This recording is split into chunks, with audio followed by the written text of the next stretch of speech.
Ok, alors suite à la deuxième partie donc, qui consistait à faire un rig euh, général, donc le rig essentiel à l'animation de notre robot, j'ai eu quelques commentaires où certains ont eu certains petits problèmes pour mener à bien cette partie du rig, notamment au niveau des contraintes. Donc j'ai décidé de ne pas faire de troisième partie encore dédiée à la modélisation, excusez-moi, aux textures et aux matériaux et au rendu ou à l'animation. Mais on va dire que ça sera une partie 2.5 où je vais vous rajouter en bonus en fait 7 iris. Donc comme vous voyez qui s'anime très facilement, j'ai juste appuyé sur la touche G et déplacé ce cercle, donc je peux animer l'iris très facilement. Donc on va faire ça ensemble. On va voir quel type de contraintes on pourrait utiliser pour l'animer aussi facilement, donc pour avoir un rig vraiment allégé, donc avec un simple, encore une fois avec un simple cercle, je vais pouvoir animer cet iris. Alors c'est quoi l'avantage? C'est pas du superflu, c'est pas juste pour vous rajouter quelque chose, c'est juste qu'en termes d'animation, on aura plus de caractère dans notre personnage si on peut animer ses yeux, tout simplement. Puisque déjà on peut lui faire cligner des yeux, on peut faire de l'anthropomorphisme, ce qu'on appelle l'anthropomorphisme, c'est-à-dire qu'on va mettre tous les caractères humains dans une machine ou dans quelque chose. Là pour le coup c'est un robot. Donc je veux dire l'homme cligne des yeux, c'est ce qui fait son c'est ce qui reflète son âme quoi, son aspect vivant. Donc c'est ce qu'on va faire, on va faire en sorte que ce robot puisse aussi cligner des yeux, mais à sa façon, à la façon robot, on va pas tricher, vraiment à la façon robot, pour avoir beaucoup plus d'âme en fait dans ce robot, donc pour avoir une belle animation. Et par exemple même l'ouverture de l'œil, parce que lui il n'a qu'un œil, peut indiquer son comportement. Par exemple s'il est timide, il peut avoir l'œil un petit peu fermé. Enfin voilà, l'œil c'est très très très important. Les deux choses les plus importantes c'est le sourire et l'œil et les yeux. Le problème c'est que ce robot ne peut pas sourire puisqu'il n'a pas de bouche. Donc il nous faut pouvoir animer l'œil. Donc je vais vous montrer donc comment faire cet iris là. Donc le tout à base de contraintes, hein, c'est vraiment... Dans le fond c'est assez simple mais c'est un peu long tout simplement. Mais dans le fond c'est assez simple. Donc voilà. Et puis au passage, je vais profiter, donc comme je disais, pour repasser rapidement sur les petits problèmes que vous auriez pu avoir sur le rig, et ça clôturera donc notre partie rig. Ok, alors je vais reprendre le projet là où je vous les ai laissés la dernière fois. Ok, alors je vous avais laissé là. Donc on avait déjà fait un rig assez avancé.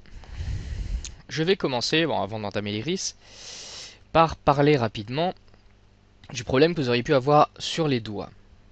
Alors, si vous avez des doigts qui sont orientés à l'envers, c'est-à-dire que le bas est vers le haut, d'autres le haut est bien vers le haut, l'autre le bas vers le haut, bon bref, comme il faut pas quoi, s'il a les doigts cassés, rien ne vous empêche, en mode, en mode objet tout simplement, de prendre le doigt, de passer ici en normal, avec le manipulateur de rotation, et de faire vous-même la rotation, vous voyez, de votre doigt. Là j'ai fait sur 180 degrés. Donc moi je l'ai mis à l'envers, mais en partant sur la base, vous avez un doigt déjà à l'envers pour le mettre à l'endroit. Vous voyez? Et puis ça fonctionnera très bien. Mais bon, normalement si vous avez bien suivi ce que j'ai fait, vous n'êtes pas censé avoir ça.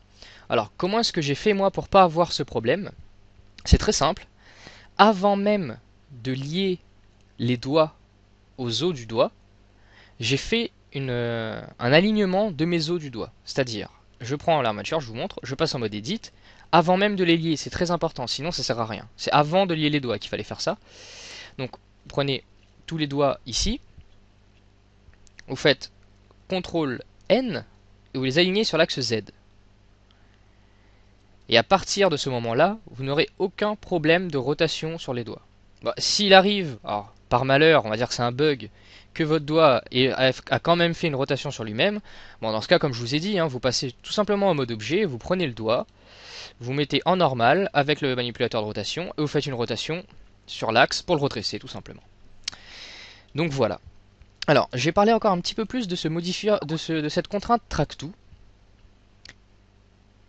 Alors, ce modifier track to, comme vous voyez, il a quand même un défaut. Alors, l'avantage, c'est qu'on a pu le voir. Bon, c'est bien de le voir, ce modifier, mais ce modifier est surtout fait pour gérer l'orientation des yeux, pour que les yeux regardent un objet, comme ça vous pouvez animer les deux yeux en même temps sans problème. On verra ça dans d'autres projets, je pense, c'est pas un problème. Mais bon, au moins vous aurez vu ce fameux modifier track to, qui est assez utile. Le problème, c'est que dans notre cas, ce modifier track to est pas terrible, dans le sens où effectivement ça nous permet de refermer les doigts, mais regardez, si je déplace sur le côté, il va aussi suivre sur les côtés. Donc là il se casse le doigt carrément là. Alors vous allez me dire, pourquoi est-ce qu'on déplacerait sur le côté? Effectivement on va pas déplacer sur le côté, c'est contrôleur, mais regardez maintenant, si je prends ça, donc la patte, que je soulève, et que je décide de faire une rotation sur cette patte, vous voyez, alors je vais m'arrêter là par exemple, vous voyez ce doigt là par exemple, il s'est cassé. Il s'est retourné, il commence à se tourner par là, c'est pas bon. Celui-là, il est plus bon non plus. Vous voyez, c'est plus crédible du coup maintenant. On perd carrément notre rotule. Alors bon, pour faire les choses bien, même très bien, on va changer cette contrainte pour une autre contrainte, vous allez voir, qui est tout aussi bien. Alors, je vais passer en mode, je vais prendre cette armature, donc c'est très bien. C'est la contrainte Locate Track, c'est-à-dire qu'il va traquer, mais sur un seul axe. Alors, comment fonctionne la contrainte Locate Track? Alors, je vais en appliquer une, donc celle-là, je vais la supprimer, juste pour ce doigt, je supprime celle-là, et je vais ajouter cette fameuse Locate Track. Donc, je prends mon tracker, puis mon doigt, CTRL-SHIFT-C, et là, j'ai Locate Track. Je sélectionne. Alors, ici, je vais me mettre en normal, pour bien voir les axes de mon doigt. Vous voyez qu'ici c'est l'axe Y qui traque, donc tout Y. Donc c'est l'axe Y qui va traquer. Mais par contre, sur quel axe je vais faire ma rotation? Sur quel axe je vais contraindre ma rotation? Ça sera sur l'axe X, j'ai droit qu'à une rotation qui est comme ça. Donc X. Et là vous voyez, si je prends cet objet et je le déplace partout, il n'y aura que l'axe X qui va se déplacer. Et là, je gagne beaucoup plus en détail et en crédibilité puisque mon doigt se déplacera uniquement autour de la rotule. Voilà. Alors, on va donc appliquer cette fameuse contrainte aux autres doigts. Alors c'est assez rapide, hein. Vous sélectionnez les doigts, avant tout, vous supprimez les contraintes track tout. Pardon. Ensuite, contrôleur puis doigt, CTRL SHIFT C, locate track et on bloque sur X. Pareil, contrôleur puis doigt, CTRL SHIFT C, locate track et on bloque sur X. Contrôleur puis doigt, CTRL SHIFT C, locate track et on bloque sur X. Ok. Bon, le problème maintenant c'est qu'il faut que je fasse aussi ça pour l'autre patte.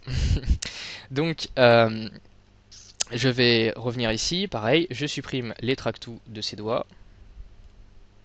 Hop, hop. Contrôleur puis doigt, CTRL SHIFT C, locate track, on bloque sur X, contrôleur puis le doigt. Voilà, vous avez compris la logique je pense. Alors je vais pas vous passer l'étape puisque c'est quand même assez rapide à faire. Alors, locate track, on bloque sur X, contrôleur, puis le doigt, CTRL SHIFT C, locate track, et on bloque sur X. Voilà. Maintenant, tous nos doigts sont paramétrés comme il faut. On va regarder notre maillage, voir s'il n'y a pas de doigt qui s'est retourné. Si c'est le cas, bah écoutez, choisissez la rotule comme je vous ai dit, en normal, vous les retournez à nouveau. Et là maintenant, si je prends donc ça, je vais le soulever, et je vais lui faire une rotation. Et vous voyez qu'il n'y a aucun doigt, même si certains doigts vont se réouvrir plus que d'autres, mais ça c'est normal, mais il n'y a aucun doigt qui va sortir de son axe X. Tout tournera toujours autour de la rotule. Donc voilà, c'est très important. Là on a vraiment peaufiné au maximum, on a optimisé au maximum le rig de cette patte. Ok, donc bah, maintenant que j'ai parlé de ça, on va pouvoir commencer l'iris. Ok, alors notre iris va fonctionner sous un système de pales, comme l'iris d'un appareil photo ou truc comme ça. Avec un système assez original de pales, nous plutôt. Mais bon. Alors pour ça déjà il faut la faire cette pale. Alors on va se mettre en vue de face, dans un autre calque. Vous voyez, celui-là. Alors on vérifie bien que le curseur 3D se met au centre de la tête. Alors c'est pas bien grave au pire, mais bon quand même. Donc je peux me mettre là, Shift S, cursor to selected pour le mettre au centre de la tête. Et je vais dans un autre calque, j'y ajoute tout simplement un plan. Je l'aligne à ma vue. Je scale. J'affiche la tête. J'appuie sur Z. Et là vous voyez que cette ligne ici, là, cette boucle ici, on la voit parce qu'elle est doublée, c'est le rebord en fait de la cavité, c'est la limite de la cavité de l'œil. Donc je vais faire un scale et poser ça à peu près sur la cavité de l'œil ici. Peut-être faire encore un scale même. Voilà. J'ai passé en mode edit et tout de suite ajouter d'ailleurs un subdivision surface de niveau 2 sur le view. Je vais prendre ces arêtes. Et je vais faire des extrusions en fait sur les bords comme ça de l'œil. Extrusion. Voilà. tout simplement. Je vais vraiment garder la forme du rebord de l'œil comme ça. Hop, des petits scales de temps en temps. Extrusion, ça sera la dernière. Une rotation et un petit scale. Ce qui me donne ça. Voilà, une belle pale. Voilà, c'est déjà fait. On a notre pale. Maintenant, il va falloir la placer dans la profondeur. Donc, on va se mettre sur le côté. Hop. Et on voit que l'œil déjà... Parce qu'il y a une chose importante, vous voyez, il y a une partie des pales qui dépasse de la cavité de l'œil. Vous voyez ici, une belle partie qui dépasse. Le problème, c'est que si je mets trop près, ça va dépasser du robot. Moi, je veux que ça dépasse, mais que ça reste à l'intérieur du robot, qu'on ne voie pas. Donc, il va falloir que je mette les pales à peu près ici. Ok, ça me va. Si vous, ça rentre pas, il faut pas que ça découpe l'œil non plus. Hein. Donc, si vous, ça rentre pas, tout ce que vous avez à faire, en fait, alors je vais cacher ça, c'est de prendre la tête, passer en mode edit et pousser cette face plus loin et poser l'œil plus loin, évidemment. Donc voilà, c'est pas un problème. Ok.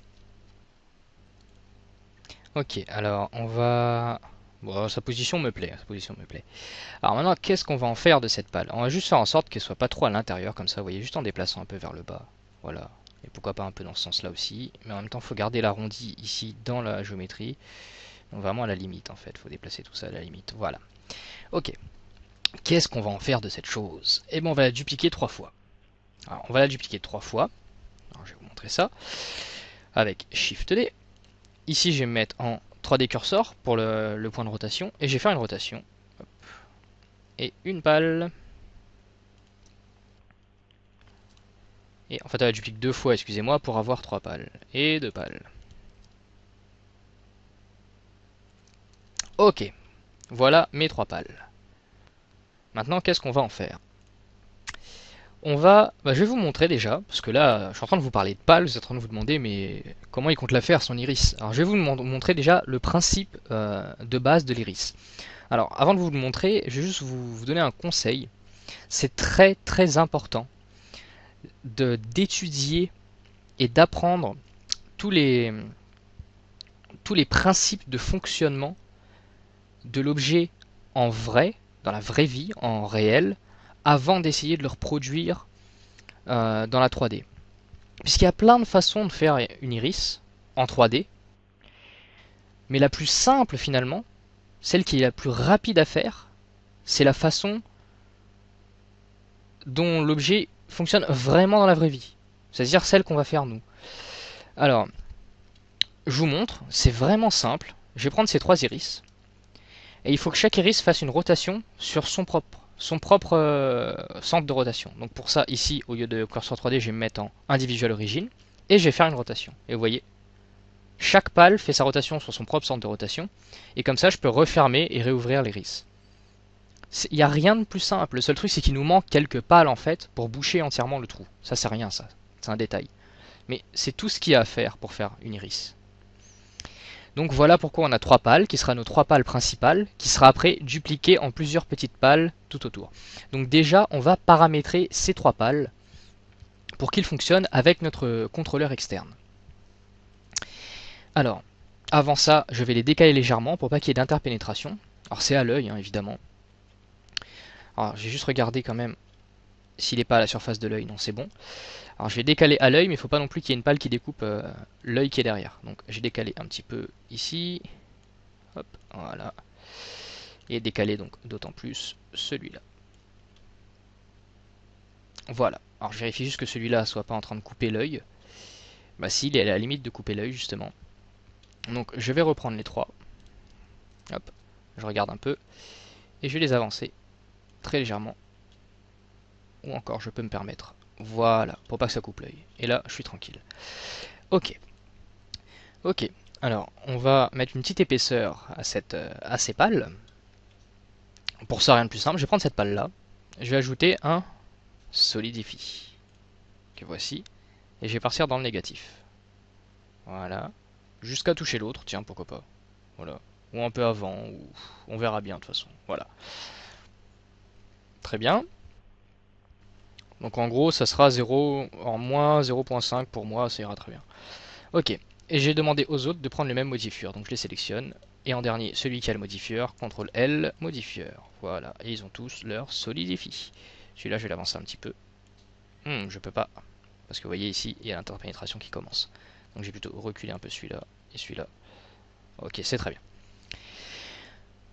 Alors, maintenant, on va parler un peu, avant de l'appliquer au PAL, de la contrainte qu'on va devoir utiliser, alors qui est une contrainte formidable, vraiment, c'est extra, qui est la contrainte transformation. Alors je vais vous en parler dans un autre calque, je vais vous faire un exemple.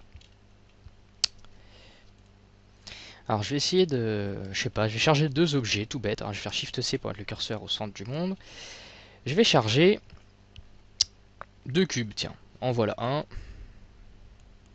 Alors je vais appeler ça, je vais changer juste son nom, oh quoique, pas obligé de changer son nom. Shift D, et en voilà un autre. Ok. Alors, imaginons que ce cube-là soit le contrôleur de celui-là. Ok. Euh, je veux par exemple que en déplaçant ce cube vers le haut, oui, en déplaçant ce cube donc sur son axe Z, vous voyez, celui-ci fasse une rotation sur son axe Z, proportionnellement au déplacement de ce cube-là sur sa translation. Alors, c'est très technique à expliquer, je vais vous le montrer, ça sera beaucoup plus simple. Alors, donc lui sera le contrôleur, donc je sélectionne le contrôleur puis l'objet qui subira la contrainte, je fais CTRL-SHIFT-C, et je cherche transformation qui est ici. Hop. Et je vais sur l'objet qui subit la contrainte, dans la contrainte, vous voyez que target j'ai bien cube, et ici j'ai source, source c'est target. Alors si la source se déplace en location, donc en la position, donc ici, donc c'est sur l'axe Z moi que j'ai dit, alors son minimum sera donc 0, voilà tout simplement, 0, et son maximum sera, on va dire, 5. Donc 5 unités Blender. Donc je vais mettre en vue de face, vous voyez, 5 carreaux.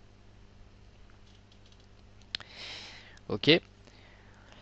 Dans ce cas, la destination, donc l'objet qui a la contrainte, lui fera une rotation. Alors, quand la position de la target sera à 0, ses degrés en rotation Z seront à 0, donc là où ils sont, je pense, vous voyez. Et quand ça sera à 5, ses degrés seront à 50. Donc il fait 10 degrés par unité. Et là, vous voyez, si je prends cet objet, voilà. Vous voyez, tout simplement. Donc entre 0 et 5, pour la position entre 0 et 5 de ce cube, j'ai des degrés entre 0 et 50 de celui-ci. C'est une rotation. Voilà. Alors, je vais aller un petit peu plus loin. C'est que ici, dans la contrainte, on a extrapolate. Alors je vais juste vous parler de ce que c'est. En fait, extrapolate va tout simplement étendre la zone, parce que là je suis entre 0 et 5, étendre la zone d'influence en fait de façon linéaire, c'est-à-dire entre 0 et 5 pour lui, entre 0 et 50 pour l'autre. Ça veut dire que ici, quand je bouge d'une unité, je bouge de 10 degrés ici. Et une fois qu'il a compris cette logique, il va l'étendre jusqu'à ce que entre moins l'infini et plus l'infini. Donc extrapolate. Et vous voyez, je peux continuer tant que je veux. Alors, GZ. Et il comprend la liaison entre les deux et il continue. C'est avec ce genre de contrainte qu'on règle par exemple une voiture pour que les roues tournent en même temps qu'on avance la voiture. Vous voyez. Donc c'est vraiment une contrainte extra, ça permet de faire plein de choses.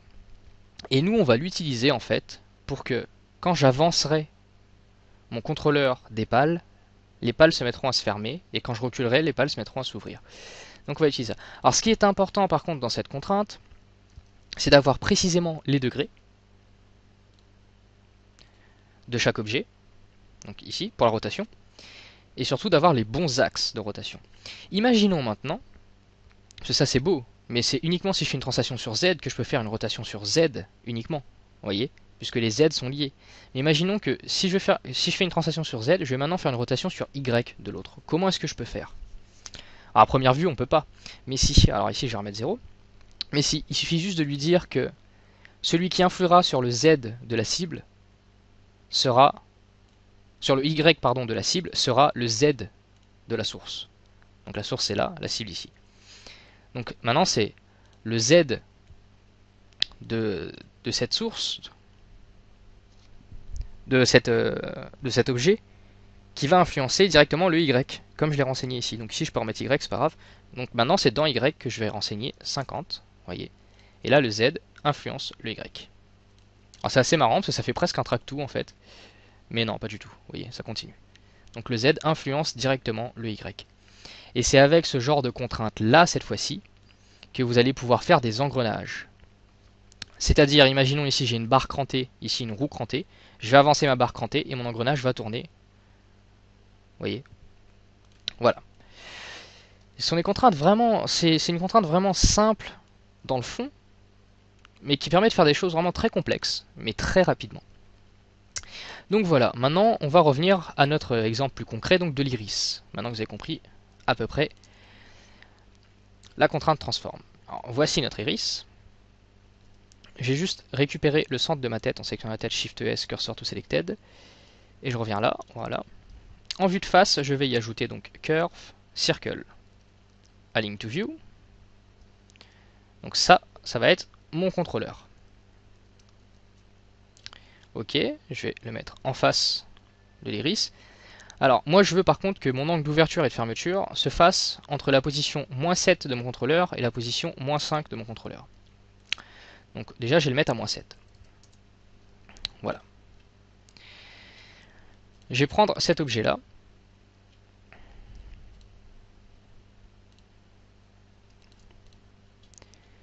Ok. Et quand j'ai fabriqué cet objet, cette pale, je n'ai jamais fait de rotation. Je n'ai jamais fait ça. Puisque je l'ai fabriqué autour de l'œil. Je l'ai non pas fabriqué quelque part et mis dessus après. Ce qui fait que là, si vous voyez, ma rotation sur Z est à 0. Moins 0, 0, moins 0. Donc ma rotation sur Z, dans tous les cas, est à 0. C'est très important d'avoir cette rotation à 0. Si ce n'est pas le cas, alors dans ce cas, vous les sélectionnez tous et vous faites CTRL A, Scale and Rotation. Non, pas Scale. CTRL A, Rotation. Voilà. Ce qui va appliquer leur rotation et va réinitialiser toute leur rotation à 0. C'est comme si on leur disait, bah, la position dans laquelle il est là, c'est la position initiale. Il n'y a eu aucune rotation de fait. Voilà. Et c'est ce qu'il fait. Donc il met 0 partout. Ok. Je vais juste épaissir un peu ce contrôleur pour mieux le voir. Donc comme pour les autres contrôleurs externes. Hein. Hop. Sauf que lui, la différence, je vais mettre un peu de résolution. Et surtout, je vais mettre full là. Pour que l'intérieur aussi soit bouclé. Et je vais pouvoir réduire un peu quand même son radius. Voilà. Ok. Donc, sa position à lui, on l'a mis à -7. C'est très bien. Donc je vais prendre le contrôleur puis cette pale. Je vais mettre la contrainte que à cette pale pour l'instant.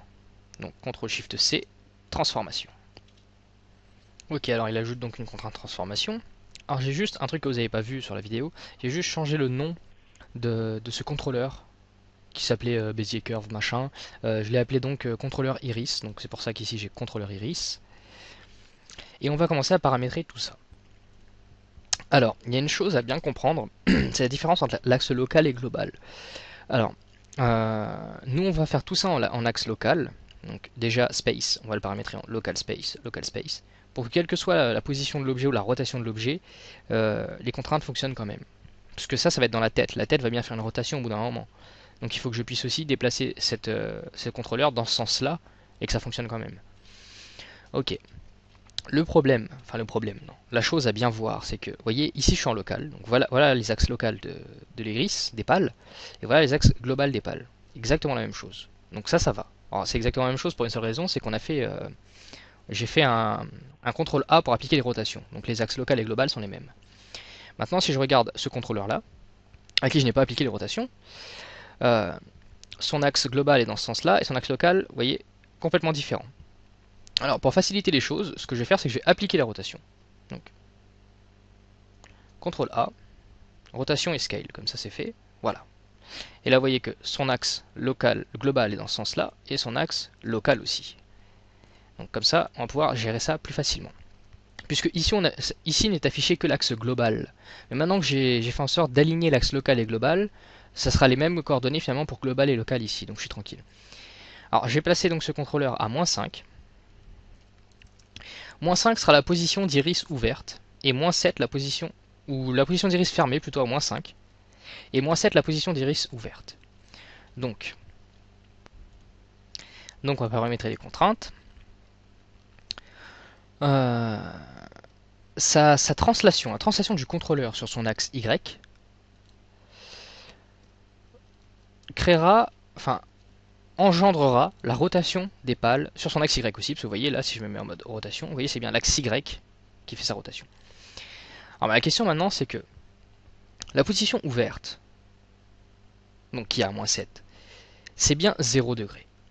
Mais ça sera quoi la position fermée? Alors je me mets en vue de face, et je vais faire une rotation comme ça, et je vois que ça va être à peu près au 50 degrés, c'est bien. Donc ça va être 50 degrés la position fermée. Donc j'ai plus qu'à le renseigner ça. Déjà j'ai tout mis en local ici, donc c'est très bien. Donc la position du contrôleur fera la rotation de la pale. Donc location et rotation. Ok. Et tout se passe en Y puisqu'on a, aligné, pardon, on a aligné les axes local et global. Donc du coup ils ont tous les mêmes axes, que ce soit local ou global. Alors, donc en Y, sa position minimum sera -5, sa position maximum sera -7. L'angle de rotation pour -5, ce sera 50 degrés. Et l'angle de rotation pour -7, ce sera 0.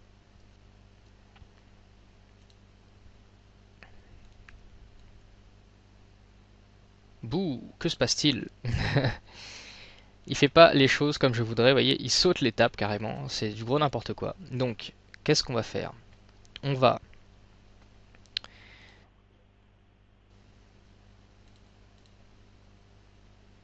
on va euh, essayer d'inverser les deux. Donc on va dire -7 et -5. Voir déjà si ça fonctionne de façon plus souple. Oui, c'est plus souple.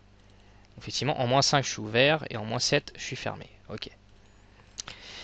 Euh, et je vais aussi inverser les angles ici. Des fois il est juste capricieux, hein, faut pas chercher loin. Hein. Donc là je suis en -5 fermé et en -7 ouvert. Voilà. Donc je vous montre. Le minimum -7, le maximum -5, le minimum de degrés 0 pour -7 et le maximum de degrés 50 pour -5.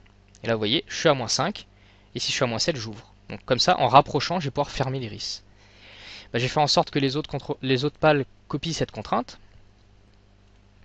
Pour ça, j'ai sélectionné les deux pales, puis celle qui a la contrainte. Je vais aller ici dans Objet. J'ai Contrainte, Copy Constraint to Selected. Hop, ils copient tous cette fameuse contrainte. Et là, vous voyez, hop, super cool, non? Ça marche tranquillement. Alors même si l'iris n'est pas terminé, on va de suite créer les liens de parenté pour s'avancer un peu et on terminera l'iris quand toutes les contraintes seront bien en place et qu'on sera tranquille. Alors déjà, le plus gros effet, vous voyez, c'est le fameux mouvement qui permet d'ouvrir et de fermer l'iris juste en déplaçant un contrôleur. Parce que ce contrôleur, on peut le déplacer dans tous les sens, donc c'est pas trop intuitif encore. On verra ça juste après. Avant tout, donc on va lier, par exemple, les pales, donc l'iris pour l'instant, à la tête. Donc hop, on sélectionne les pales, puis la tête, CTRL P, Parent to Object. Très bien. Ce qui fait que maintenant, si je prends mon contrôleur et que je déplace ma tête, l'iris suit. Parfait. Mais, d'ailleurs ça fonctionne toujours, vous voyez, mais ça serait bien que le contrôleur d'iris soit toujours face à l'iris. Donc on va lier, tout bêtement, le contrôleur d'iris au contrôleur de tête. Alors la façon la plus logique de faire, et c'est ce qui vient à l'esprit de tout le monde, c'est de prendre le contrôleur, puis la tête, CTRL P et faire un make parent. Ok. Dans l'absolu, tout a l'air bien. Si je fais ma petite rotation, tout suit. C'est magnifique ça.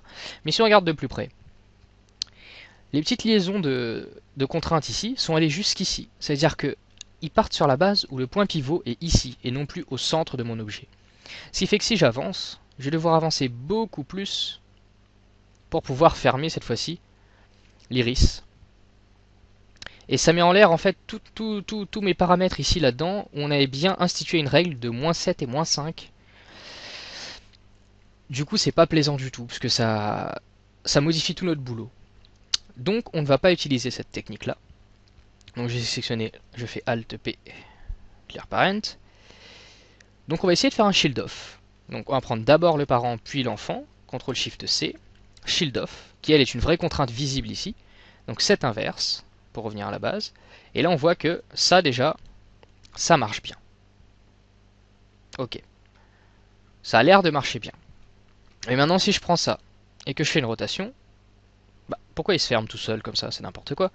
Effectivement, parce que regardez, si je fais juste si je me déplace juste vers l'arrière, vous voyez, en fait, même quand je déplace le parent, les contraintes partent sur la base où je suis aussi en train de déplacer l'enfant. Donc, j'ai ma contrainte de fermeture qui se met en place. C'est pas du tout ce que je veux.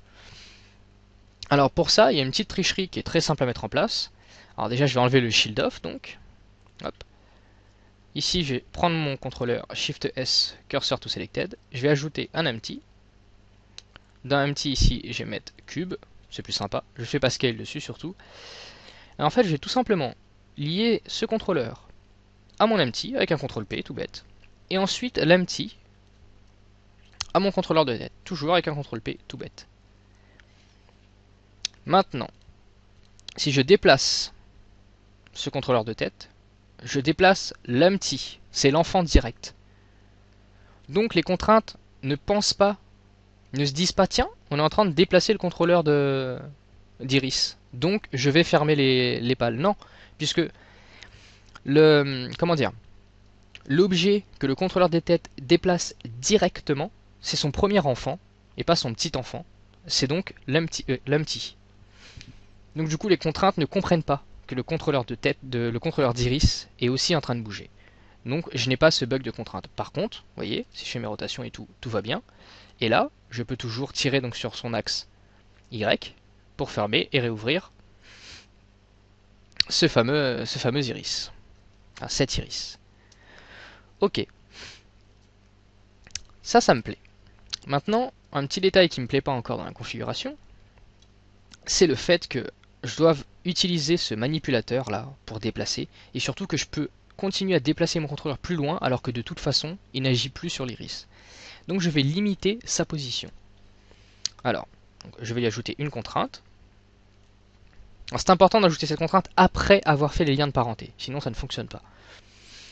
Donc je vais ajouter une contrainte limit location en axe local, et on va limiter son Z pour l'instant. Son Y, pardon. Donc son Y c'est entre moins 7 et moins 5. Et on regarde, effectivement, je ne peux pas déplacer plus loin que moins 7 et moins 5. Ça c'est cool.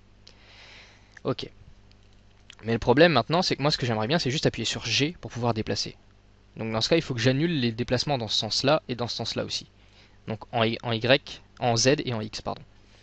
Donc je vais copier son X. Bon, son X est à 0, donc minimum, maximum, 0, comme ça, il bouge pas. Et son Z, c'est 4 quelque chose, donc je le copie tout simplement. Donc en minimum, je mets donc cette valeur, et en maximum aussi. Donc il sera contraint de rester sur cette valeur. Et maintenant, si j'appuie sur G, il ne bouge que dans un sens. Et j'ai bien choisi local. Donc maintenant, si je fais ma rotation, j'appuie sur G, voilà, il ne bouge que dans un sens. Et à chaque fois, ça fonctionne très bien. Alors je vais nettoyer un peu cette scène. Ce contrôleur est un contrôleur intermédiaire qui nous sert juste à tricher avec les liens de parenté. Donc on va le mettre dans l'armature, dans le calque d'armature. Donc dans le calque d'armature, j'ai ça. Celui-ci, c'est un contrôleur, un vrai contrôleur qui est censé qu'on devra mettre dans le calque de contrôleur. Mais pour l'instant, on n'a pas fini de travailler dessus, donc on reste comme ça pour le moment. Ok, maintenant que tout ça c'est fait, ah oui, dernière chose, excusez-moi, puisque c'est assez important. Vous voyez cette limite de position là? Si je tire... Alors comment vous montrer ça? Alors, vous voyez, je vais tirer vers l'avant. Et je vais continuer à tirer une certaine distance vers l'avant. Vous voyez jusqu'où va ma souris? Voilà. Mais il va falloir que je retire cette même distance vers l'arrière pour pouvoir enfin déplacer ce contrôleur. Et ça, c'est pas du tout intuitif, c'est pas pratique. L'animateur, il comprendra rien là-dessus. Et même si vous animez, vous allez perdre un temps fou. Donc vous allez vous mettre dans une zone directe, là où vous pouvez facilement déplacer, et juste cocher For Transform. Et là, vous voyez, je peux tirer une distance énorme vers le fond, que quand je tire, je retire directement sur mon contrôleur. Donc ça, c'est important. Très bien.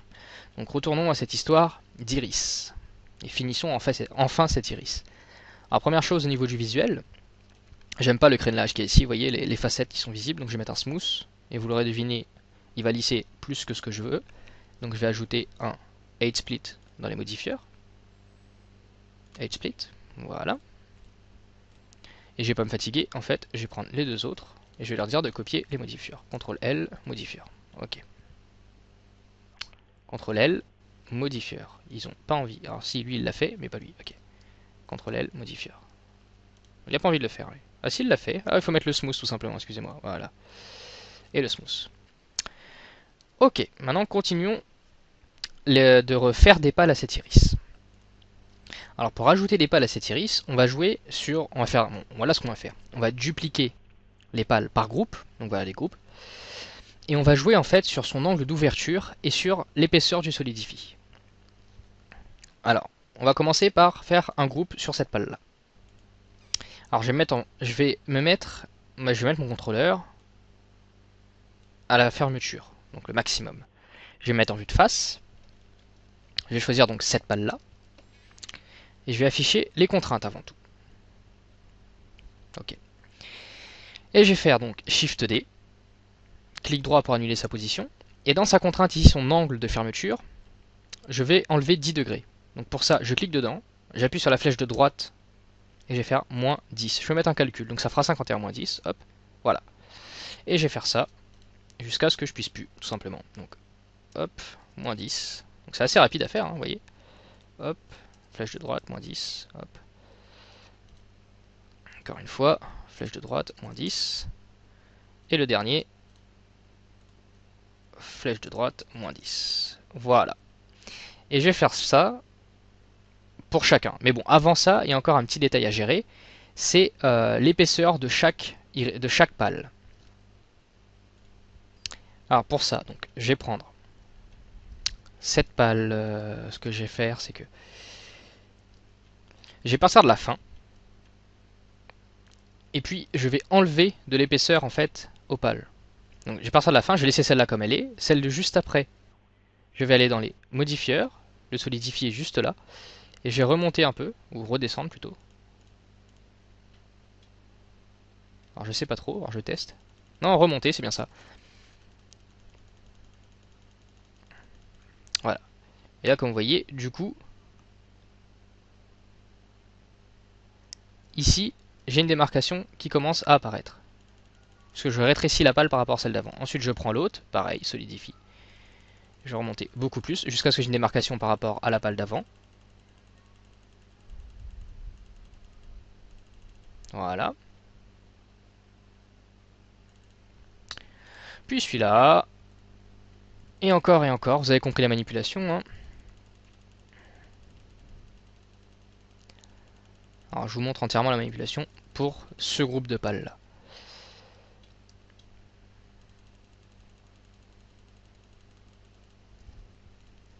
Ok, puis celle-là. Solidifie. Alors évidemment, plus on descend dans la hiérarchie, et plus il va falloir cliquer, parce qu'il faut rattraper en fait le niveau qu'on a mis entre chaque pale. Enfin, si vous comprenez pas ce que je dis, de toute façon faites-le, vous allez vite comprendre ce que je dis. Hop.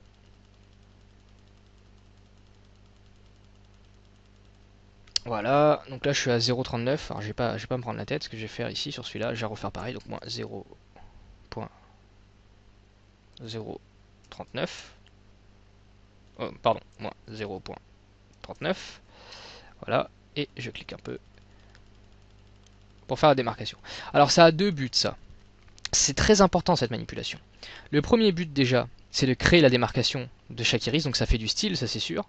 Mais le but principal, c'est d'éviter des bugs au rendu.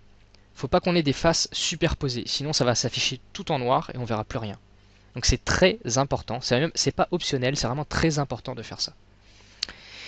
Donc voilà les manipulations, enfin les étapes qu'il faudra faire à chaque groupe de pales. Ok.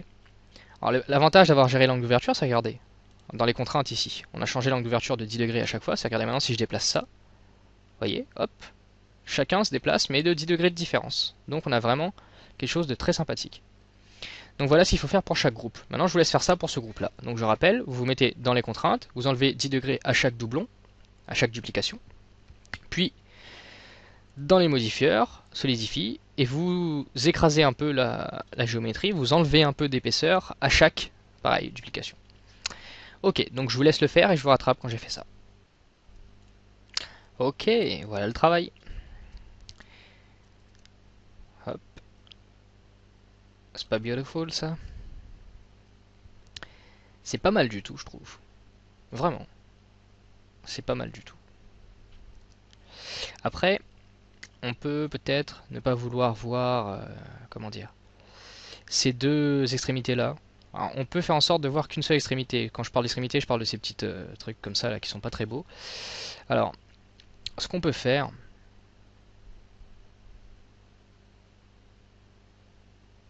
on peut cacher celui-là par exemple. Alors, je vais mettre en vue de côté. Alors, je vais le mettre là. Par celui-là. On peut toujours les déplacer, hein, c'est pas un problème. Alors, attendez, hop. Voilà.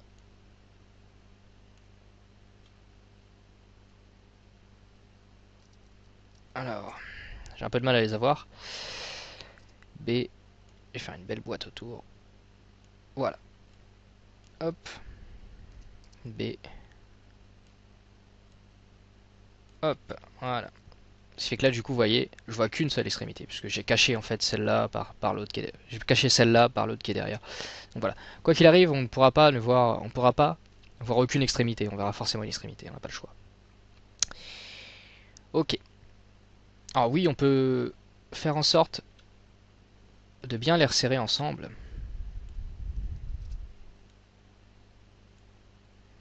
Voilà. On peut pas faire mieux que ça. Mais bon, c'est déjà ça. Et donc voilà, donc l'iris qui fonctionne très bien. Ok, on va voir ça avec notre petit robot. Et voilà. Maintenant, on peut prendre ce contrôleur là, le mettre dans le calque de contrôleur, donc celui-là, hop, pour avoir donc notre géométrie, nos contrôleurs et l'iris. Parce que bon, j'ai séparé l'iris, mais l'iris, on peut très bien le remettre aussi dans la géométrie, ça va avec. Donc là, on a toute notre géométrie. Alt H, avec la bulle en vert, il manque. Voilà. Et nos contrôleurs. On va juste cacher la bulle en vert pour voir l'iris, moi c'est tout. Et on a un bon fonctionnement si on fait des rotations comme ça dans tous les sens. Et des déplacements de l'iris. Ok, bon, bah voilà qui conclut cette étape intermédiaire. Donc j'espère avoir pu vous éclairer sur les problèmes que vous auriez pu avoir avec le doigt ici. Et surtout, j'espère avoir pu vous aider à ajouter du détail donc, à ce robot. Donc ça va vraiment ajouter de la vie, vous allez voir qu'on va l'animer, ça change vraiment les choses d'avoir l'iris, de pouvoir cligner des yeux, des choses comme ça. C'est vraiment intéressant. Donc voilà, je pense que le rig là c'est bon, on en a bien on en a bien profité, vous avez vu beaucoup de choses sur le rig, donc ça va aller. Et puis bon, c'est un personnage qui est quand même relativement simple, hein. On a fait vraiment tout ce qu'on a pu là, on peut pas aller plus loin, on peut pas pousser plus loin le- la souplesse du personnage, hein. Il est pas plus souple que ça, on peut pas. Donc, donc maintenant, donc la prochaine partie qui sera la partie 3, qui traitera du rendu. Vraiment uniquement que du rendu, puisque je vais vous faire un effet assez sympathique qui est totalement différent de la vidéo que je vous ai montré au début. Un effet assez sympathique sur ce robot, donc vraiment le rendre bien péchu, donc qui traitera uniquement du rendu et du compositing. Puis il y aura donc la quatrième partie qui traitera de l'animation, et on aura fini sur ce projet. On entamera certainement un autre projet, faut me laisser le temps de trouver ça. Donc voilà, j'espère avoir pu vous aider, et puis à bientôt pour un nouveau tuto.